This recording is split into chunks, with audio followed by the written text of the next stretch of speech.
how is God giving us value more intrinsic than us giving ourselves value?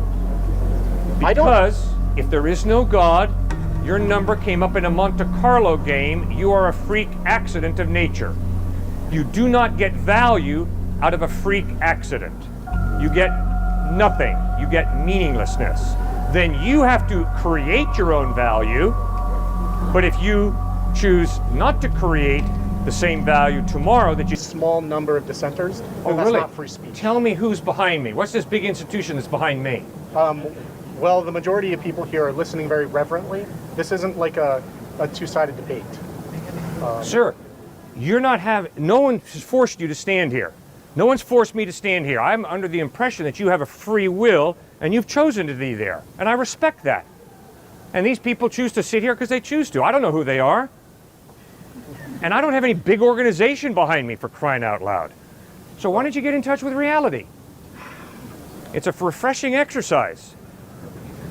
Well, I was hesitant to stand up anyway, but I would actually like to ask 2 questions, and they're coming from my heart. Okay? Okay.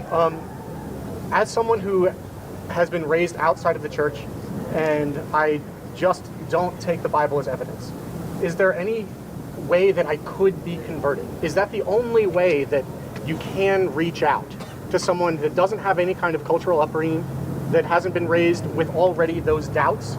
How can you speak to someone who's absolutely legitimately an atheist? Please answer directly. I have many friends who are former atheists.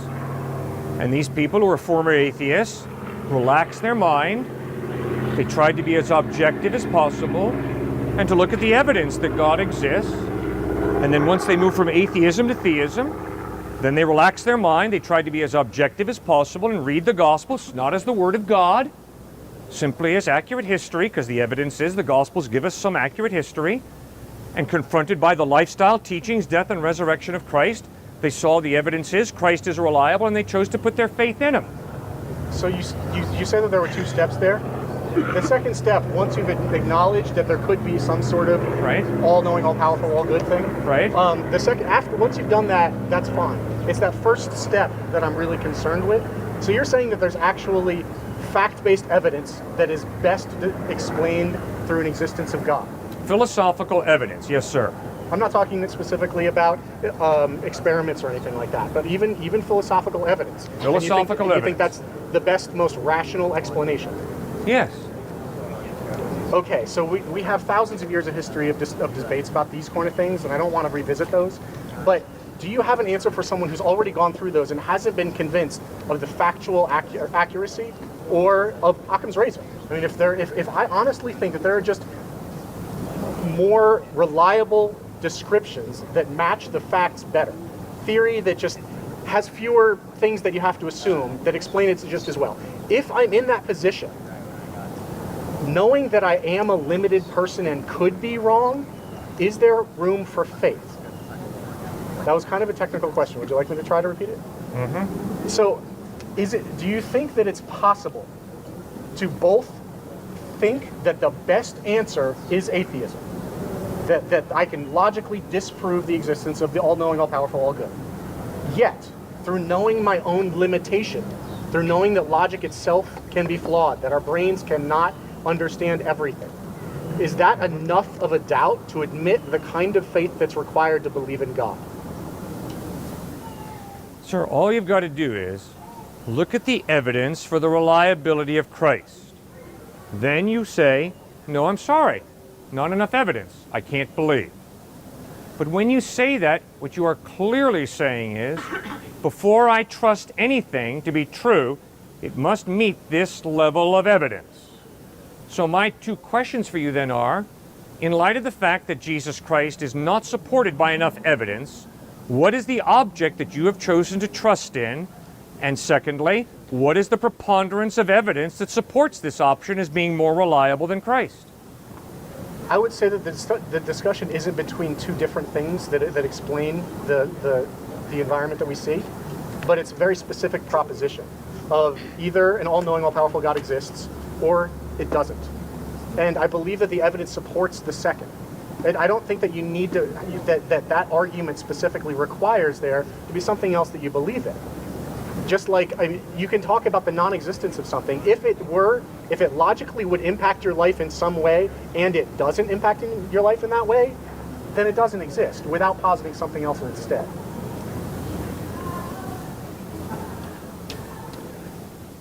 Tonight, when you put your head on your pillow, tonight when I put my head on my pillow, like it or not, you are living for something or someone. Like it or not, I'm living for someone or something. You have said the reason that you cannot believe in Christ is because of a lack of evidence. No, I said an evidence against. That's a very important difference. All right, fine. Evidence against. Okay. So what I need to challenge you to do is explain to me what or who you are living for and why. What's all the evidence that points to whatever the option is you've chosen other than Christ? What's this overwhelming evidence that has convinced you that this option is more trustworthy than Christ? Well, we're talking about two different things here, and I'm trying to answer your question. This is the only way I know how. I'm talking about whether something exists or not, and you brought in value. You brought in why are you living? What are you living for? Why are you good? Something like that. Like, what is your purpose? And the question that I was asking was very much about what exists. And if God does not exist, frankly, if nothing above me exists, that doesn't imply that I have nothing to live for. Right. Yeah, and I do definitely have things to live for that I can specifically point to that have nothing to do with whether there's a God. Right. That's right. I know that. Okay, then I don't understand why there's a connection there. For some reason, you and the two gentlemen before, I'm not sure that you guys respect language the way I do. How do you mean? I agree with those who say that language can just be a power move to assert your power. And that happens at times. But I'm convinced that if we take language seriously and if we listen to each other, we can have meaningful conversation. I thought I just said to you, tonight, when you put your head on your pillow, like it or not, you're going to have to acknowledge you're living for something or someone. Yes. Like it or not, when I put my head on my pillow tonight, I'm going to have to acknowledge I'm living for someone or something. I agree with that. We both have faith. Now, you have said to me crystal clearly that there is not enough evidence that God exists, and you didn't want to hear me go over that evidence, and I respect that. And you have also clearly said that there's not enough evidence that Jesus Christ is reliable. Fine, no problem. But when you say to me, the reason you can't believe that God exists, the reason you can't believe that Jesus Christ is the truth is because of lack of evidence, in order not to be an intellectual hypocrite, I'm asking you, what do you live for, and what's this preponderance of evidence that convinces you that this option is superior to God, to Christ? I can answer the question. I just didn't think it was relevant to the conversation. I believe in flourishing, in human flourishing, in eudaimonia. I believe that we have goodness in our lives, that there are good things to experience, good things to learn and be. I mean, there is an inherent goodness to human life that has no relationship with anything higher than humanity. And once you acknowledge that there's something higher than humanity, it belittles us. I specifically, just so I don't get off topic, that what I live for is flourishing. Who defines flourishing? I do, for myself. Fine. And the KKK defines flourishing for themselves. That's fine. It's that doesn't fine? mean they're right. And the terrorists who bombed and shot people in Paris define flourishing for themselves. Yeah, but now you're making, so you asked what I live for. You did not say, do I believe in some sort of absolute good? I did not. I asked you, how do you define flourishing? Who defines flourishing? We each define flourishing. Okay. Now, if you think about it, you're going to realize you've thought it one way, defined flourishing one way. That's fine. The terrorists have obviously defined it another way. That's fine. Nobody's right, nobody's wrong. It's all relative. I'm not talking about ethics. That's why I said this was outside of the realm of the conversation. This is an Flourishing ethical does not question. include ethics? Excuse me? Flourishing does not include ethics? You asked what I live for. Yeah, flourishing, you said. Yeah, that's not an ethical statement. That's a Does that psychological include statement. ethics? To flourish as a human being, does that include understanding what's good? I thought you used the No. word goodness. It includes goodness. It doesn't understand it does not include the understanding of goodness.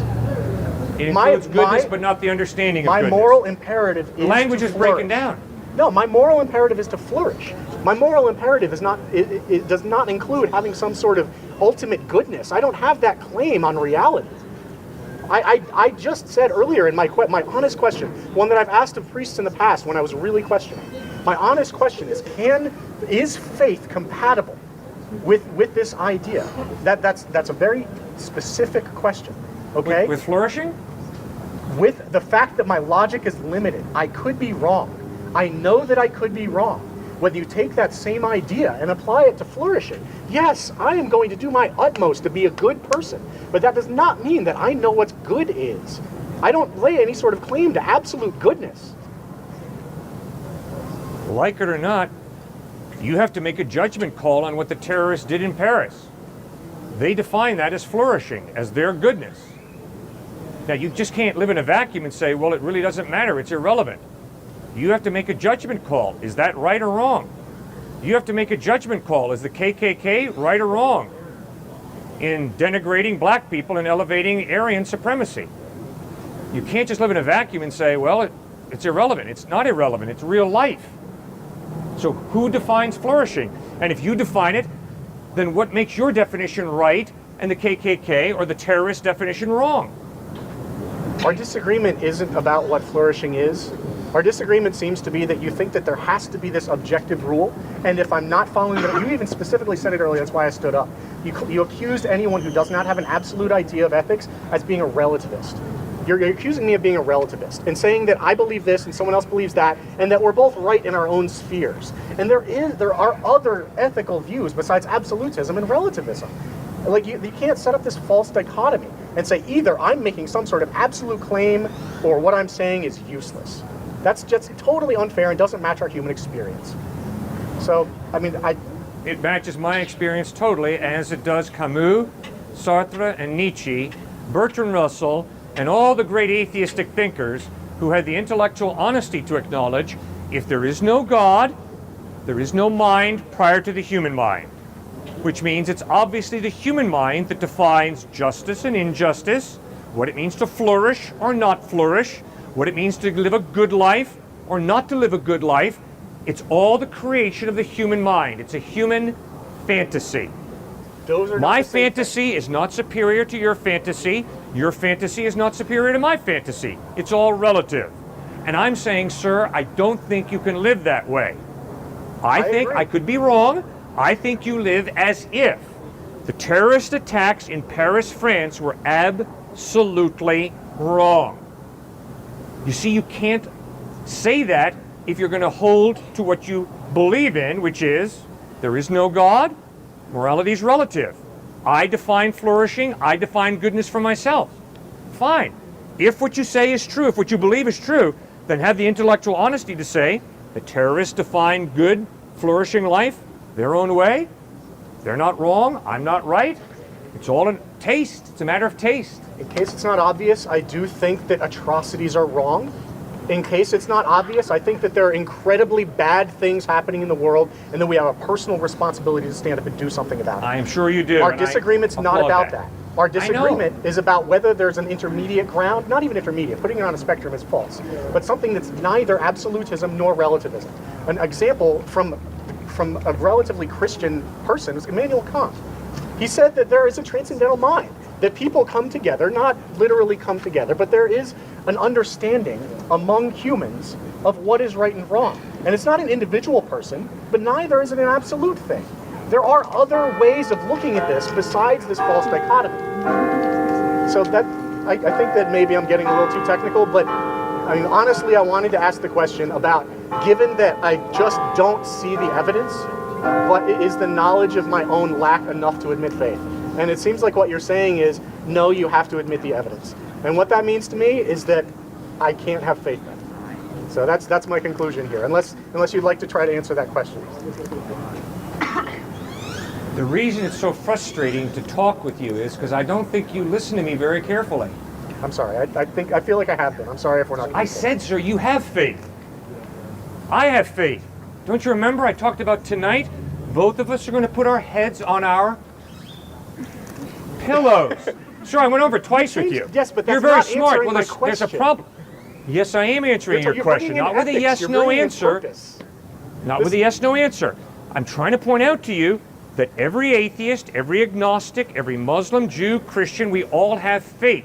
What does that mean? It means that all of us have to deal with the basic fundamental questions. Why is a human being valuable? Is there a purpose to life? Why do I behave ethically the way I do? Is there life after death or is there not? None of us can scientifically prove that our answers to any of those four questions are absolutely true. Instead, they are philosophical questions that you have to use logic, experience, observation to answer. We all answer them, though. All of us have answers to the question, is a human being worth anything? Yes or no? Is there a purpose to life? Yes or no? Is it right or wrong to bomb people in Paris and be part of the KKK? Yes or no? Is there life after death or not? Yes or no? We all have to struggle with those issues. You have no choice. Why? Because you have to live life. That's why. You all answer them. Now guess what? All of us have faith when we answer those questions. None of us can prove that our answers to any of those questions is right. So sir, please don't walk away from here telling me or thinking that I didn't say you have faith. I know you have got faith. Same way I've got faith. You just have a different faith from me. That's all. An atheist has faith, just a different faith than I do. We all have faith, trusting that something is true, not because we can prove it, but hopefully because we've got evidence. And that's why I pressed you, sir, and said, what's your faith in, and what's the evidence that whatever it is that you believe in is reliable? So I've been straight as an arrow with you, sir. I agree with everything you just said, honestly. Well, good. No, that's not. The problem is that that's not speaking to whether there's a God. And I'm specifically asking about that. No, you cut me off at the knees when it came to answering that. I'm sorry? How? You cut me off intellectually at the knees, because I started to answer you, and you said, I don't want to go through all those arguments that have gone over the past 2,000 years over whether God exists or not. No, yeah, you're right. You cut me off at the knees intellectually. So let's not act like, oh yeah, you've come out here with an open mind, inviting me to explain to you why I believe God exists. No, You that's didn't. not what I'm asking. It's You honestly didn't. not. You cut me right off. I'm not asking you to explain why you believe in God. I'm really not. I know because you're I've not. been doing that for 20 years. Right. What I want to know is, given that I've already decided that the evidence doesn't support it, is the question done? Is there further work to be done here? If I know the best evidence supports that there's no God, is there further work? Should I still keep looking? Yeah. Simply because of the knowledge of my own imperfection. Yeah, you sure should. And I told you why. Because like it or not, you have to answer the question, is human life valuable? If so, why? Well, I've answered those. It has nothing to do with God. Yeah, and you're up a creek without a paddle when it comes to explaining why human life has value if there is no God. Innate, intrinsic value. Yeah. If there is no God, I give my life value, you give your life value, or society gives your life value, but it's not innate and intrinsic. And Which you think means God makes if it you gives us happen to be intrinsic value? born at the time of the Dred Scott decision, and you happen to be a black person, tough luck. You are 3/5 the value of white folks according to the U.S. Supreme Court. That's what society has decided. And my point is, I could give a rip about what society decides. Racism is absolutely wrong because human beings are created in the image of God. They have an intrinsic, innate value that is not determined by my opinion, your opinion, or the United States government's opinion. How is God giving us value more intrinsic than us giving ourselves value? Because if there is no God, your number came up in a Monte Carlo game, you are a freak accident of nature. You do not get value out of a freak accident.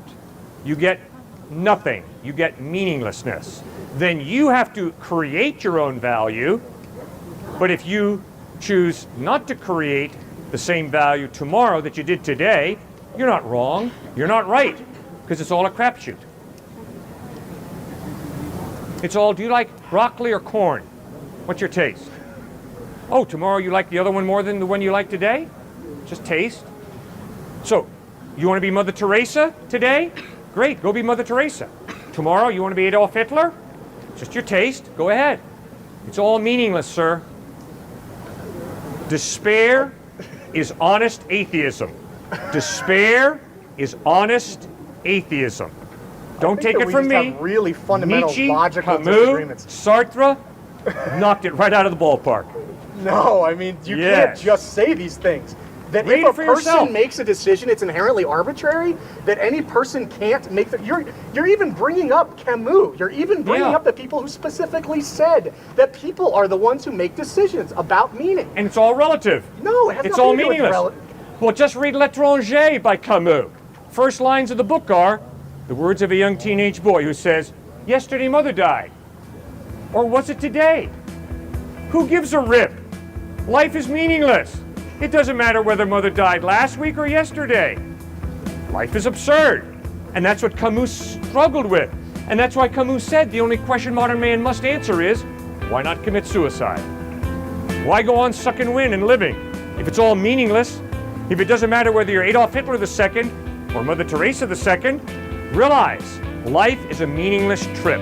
About me being the president of the Secular Student Alliance. My friends at the Secular Student Alliance are here to protest your presence. Brothers Under Christ, of course, has invited you. That's all right. Well, sounds like you're tolerant of Brothers Under Christ. Certainly. But we'd like you to know that your message is not universally good or universally accepted. We have another side to the argument, and that's that your arguments are not inclusive to everyone. They are exclusive to Christians.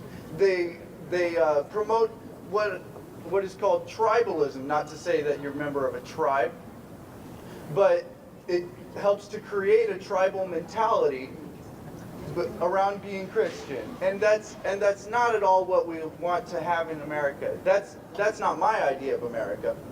So what I'd like to do is ask you, do you really think that you're helping? I am convinced to the root of my being that if you and I put our faith in the man who died on a cross, and as he was dying, he prayed, "Father, forgive these people who have nailed me to this cross." If you do that, you will become the essence of a tolerant person. Go on. Do you think tolerance is good? Certainly. Okay. Well, Jesus Christ points out that tolerance is not an option for a follower of his. Jesus Christ points out, through his dying on a cross and praying for his enemies, "Father, forgive them, for they know not what they do," Jesus modeled real tolerance. So tolerance is not me saying to you, "Hey Brian, you're an atheist, I'm a Christian, we agree." That's being brain dead. Rather, tolerance is, "Brian, I respect your right to be an atheist, I respect your right to be a secularist, and now I want to find out, what is your problem with God? What is your problem with Christ? Why don't you believe in Christ? Why don't you believe in God?" It's easy, really. The reason why I don't believe in God is the reason why I don't believe in leprechauns or unicorns. It's simply impossible to say that they exist. Now, the problem is, of course, that we have these moral teachings that are based around God in the Christian tradition and in all of these other traditions. But we have other ways of making moral decisions. I'd like to congratulate you, by the way, on your ability to not own slaves. You definitely didn't get that from the Bible. Yes, I did get that from the Bible. No? The Bible insists that slavery is wrong. It insists that Christian slaves remain bound to their masters. No, it does not. Yes, it What it does. says is, Peter addresses and Paul address the issue, and if a slave is a follower of Christ, they are to respect their master.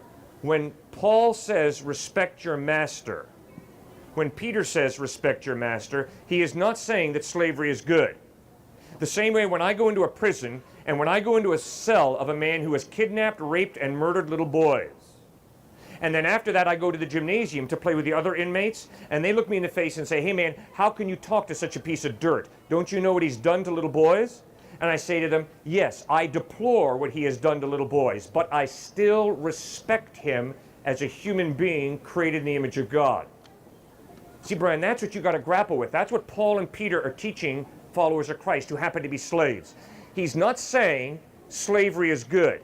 What he is saying is you respect people, even when those people do wrong. You don't respect the wrong that they do, but you respect people. The same way when I walk into a prison cell and am confronted by a man who's kidnapped, murdered, and raped little boys, I don't respect what he did. Instead, I respect him as a human being created in the image of God. Does that make any sense? It does, but I submit to you that your respect for him as a human being comes from the fact that you're a human being, not from the fact that you believe in God. Okay, Brian, but the question is, why are human beings valuable? Why? Why respect a human being more than an ant? Why would you step on an ant but not on a human being? What is the basis of human worth? How do you think that through, Brian? I reject the question. I don't think that there is an answer. Thanks for your honesty. You're absolutely right. If there is no God, there is no fundamental, firm foundation to build a case for the value of human life. Why? Because if there is no God, your number came up in a Monte Carlo game. So did mine. We Yes. are cosmic accidents. Yes, I think that's beautiful. I think that's a wonderful thing. I think that we have a duty to make the most of it. A duty? Who is your duty to? Each other. And where does that come from? The fact that we are humans. The fact that we have sentience. We have a responsibility just from that. Yes? And a bug is a bug. And a horse is a horse. And a pig is a pig. And a human is a human. So what? What is, is. We all realize what is, is. That doesn't mean that we have innate value just because we are. The tree is. The rock is. It exists. That doesn't mean there's innate value. You live your life, all of my atheist friends live their lives as if people have value. But the problem is, there's no basis for that value. Because my atheist friends believe we're simply good-looking monkeys evolved to a higher order. Do you treat your children the same way you treat a monkey? Would you allow a zookeeper to put your child in a cage? I don't think so. So why do you differentiate between a monkey and your child? This is a bit of a non sequitur, don't you think? Non sequitur? Not when you have children. You've begun this argument with tautology after tautology. All of these things are. That's by nature of them being things. What's the point of going into value arguments after that? How are you getting the question of value? Because, Brian, these three friends of yours who are part of your secular society, Hey! you treasure them. You value them. You view them as important. You treasure their friendship, don't you? I also treasure your friendship. Well, thank you, Brian, and I treasure your friendship, okay? But then the question is, why do we treasure each other? Why do we value each other? Why is any human being worth anything?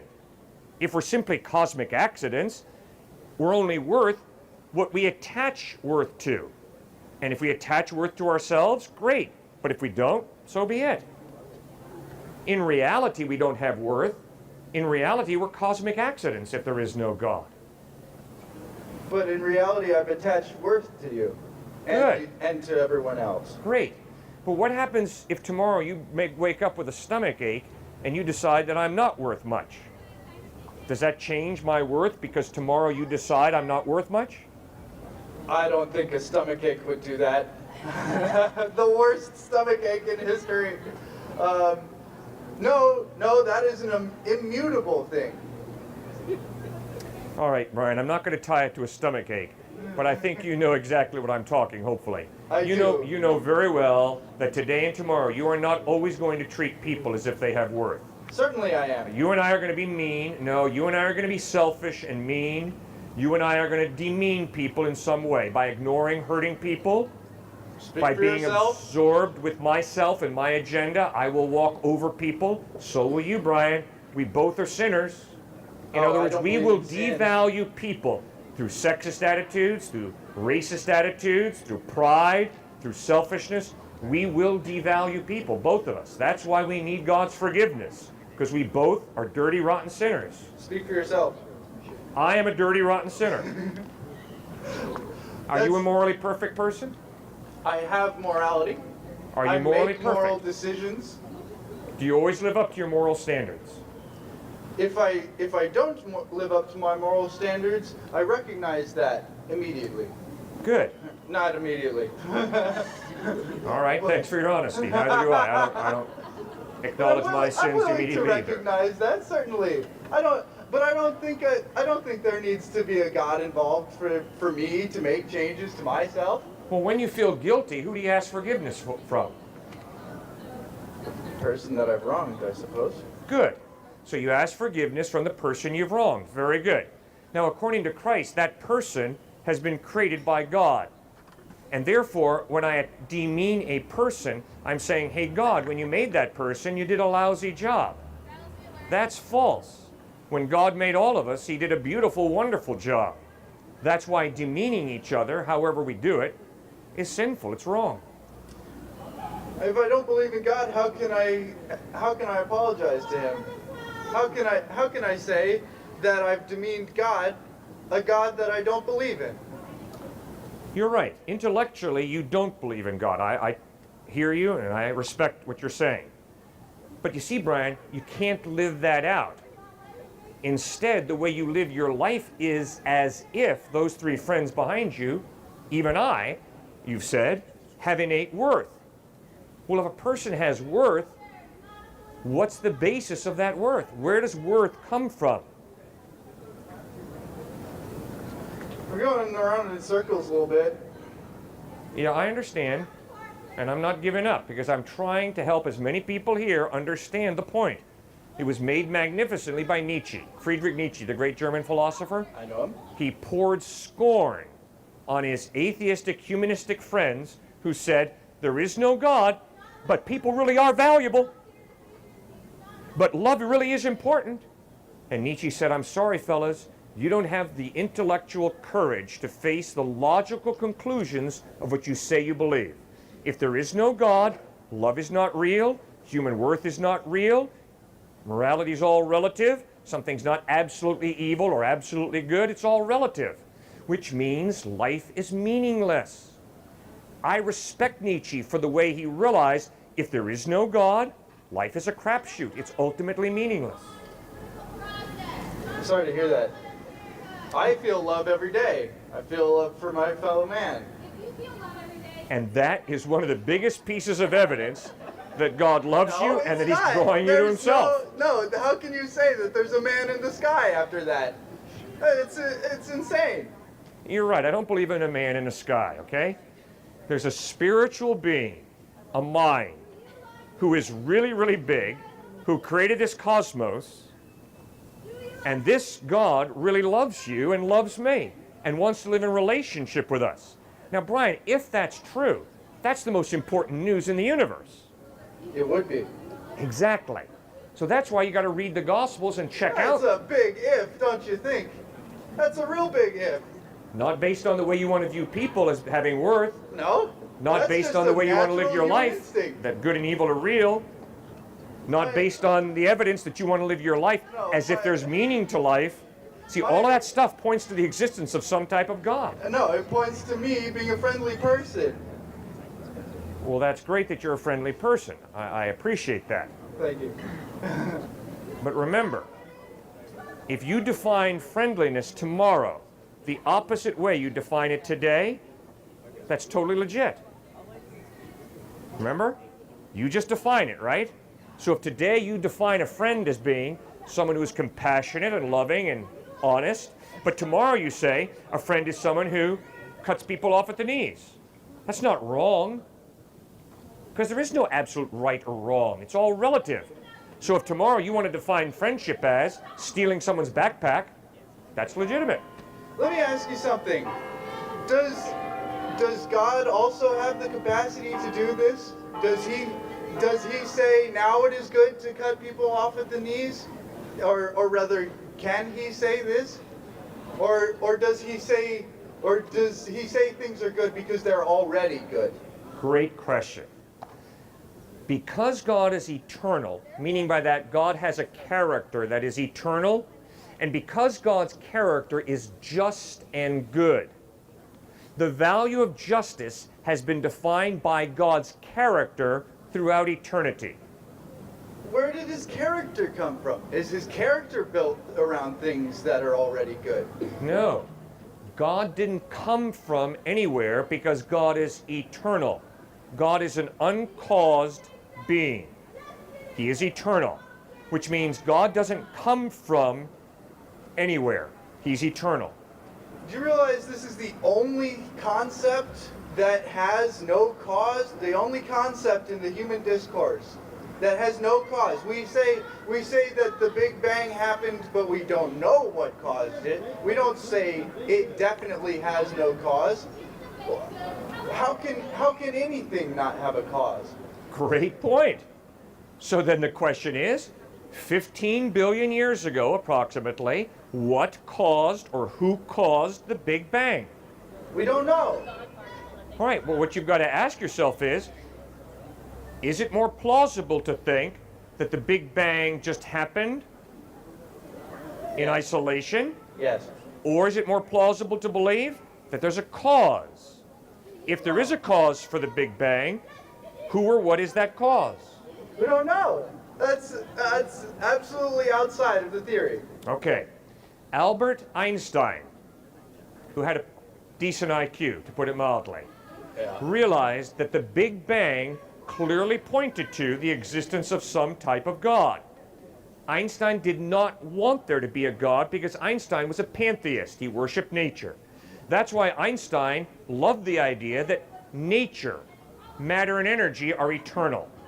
Einstein began to realize, oops, if the Big Bang is true, it means that matter and energy and nature are not eternal. It means there's some type of God. And that's why Einstein put the fudge factor into his mathematical equation to try and disprove the Big Bang. Sir Einstein realized if the Big Bang occurred about 15 billion years ago, it points to some type of intelligent mind, some type of creator. And that's why Einstein moved on to say, after the discovery of the Big Bang, I want to know God's thoughts. The fudge factor in his equations is for the expansion of the universe, not for God.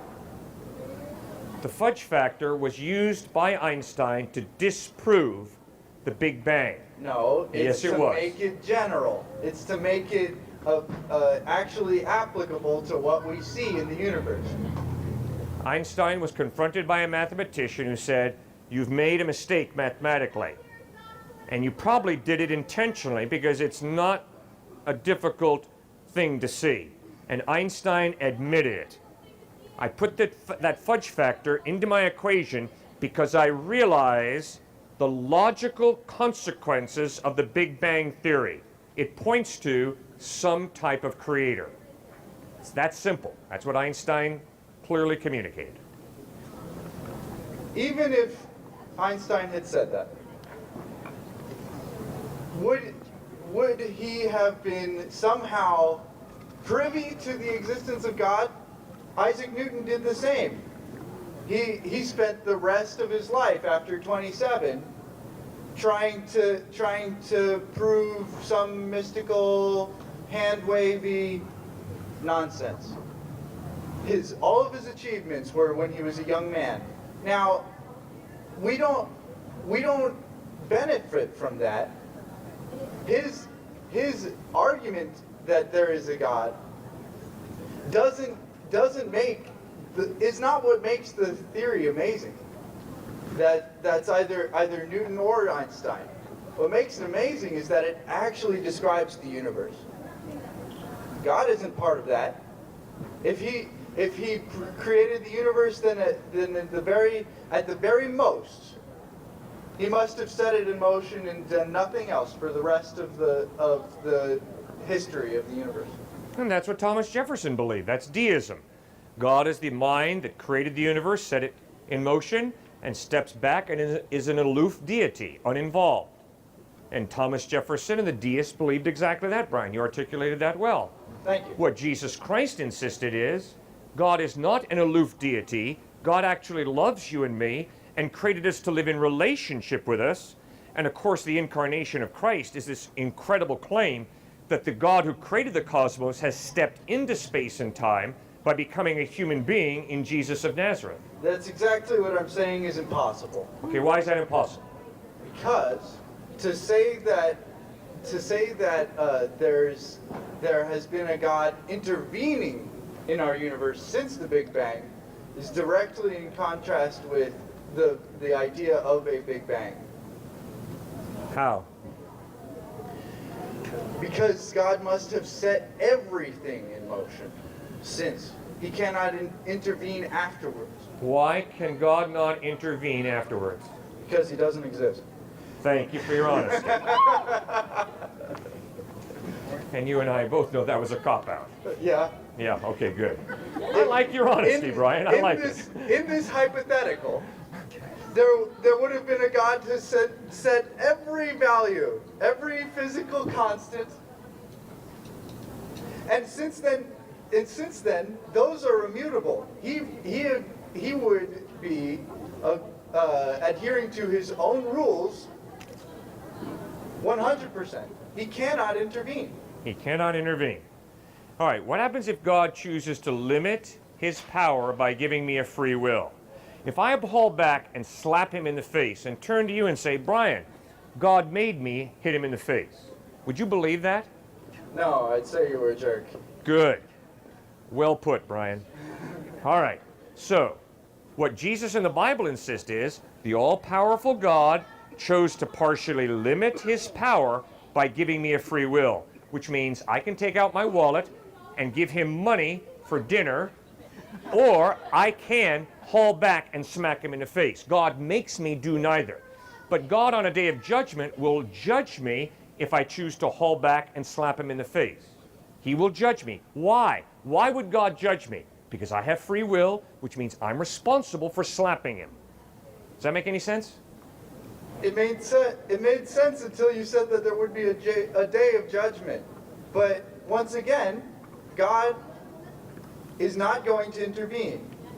I posit to you that it's because he doesn't exist, but in the hypothetical, the hypothetical that allows for the existence of God while still explaining our universe. Right. Okay.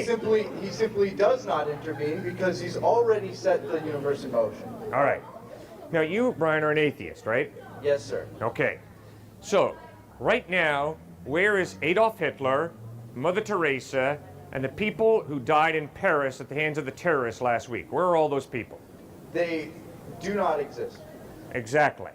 They do not exist. They're all in the same place, the fertilizer pit, according to your worldview.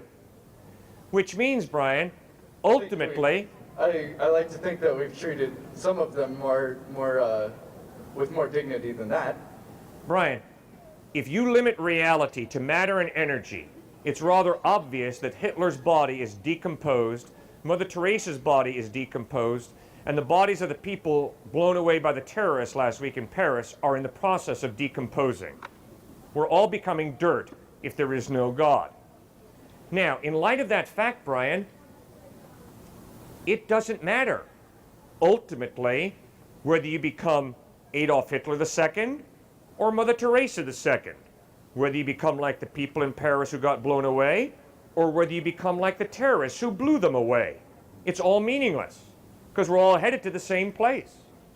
And what you do with your life is ultimately meaningless, it's ultimately insignificant. Do you see, that is why despair is honest atheism. Does that make any sense? No. I think of myself as an honest atheist, and I don't despair at all. I think you are running away from the logical consequences of your atheism. And I'm not saying that just as a theist. Nietzsche said that, Camus said it, Sartre said it. All of them brilliant atheists, as did Bertrand Russell.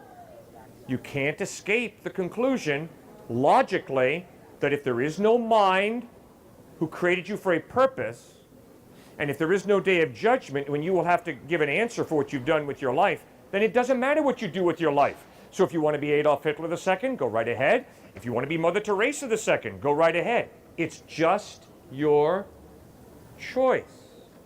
Choice is God. And if you choose to be Hitler II, that's your choice.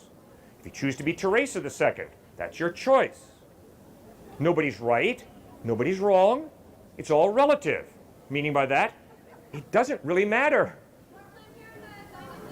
I think I've made clear my position on this matter, but I would like to thank you for having me. And Ryan, it's been a delight to meet you, man. I'd like to encourage you, and you, and you, and all of you to join me at my Secular Student Alliance meetings on Wednesday in Wagner Hall, room 420. I promise that's not by intention. It was simply assigned to us. In Wagner Hall, room 420 at 5 p.m. on Wednesdays. Please join us for more conversations like this. Thank you. Can I get a free hug? You say you give free hugs. Yeah. All right, Brian, here we go. I'll hug you too. All right, man. Thank you, sir. Thank you very much. And you can get free hugs. And you can get free hugs.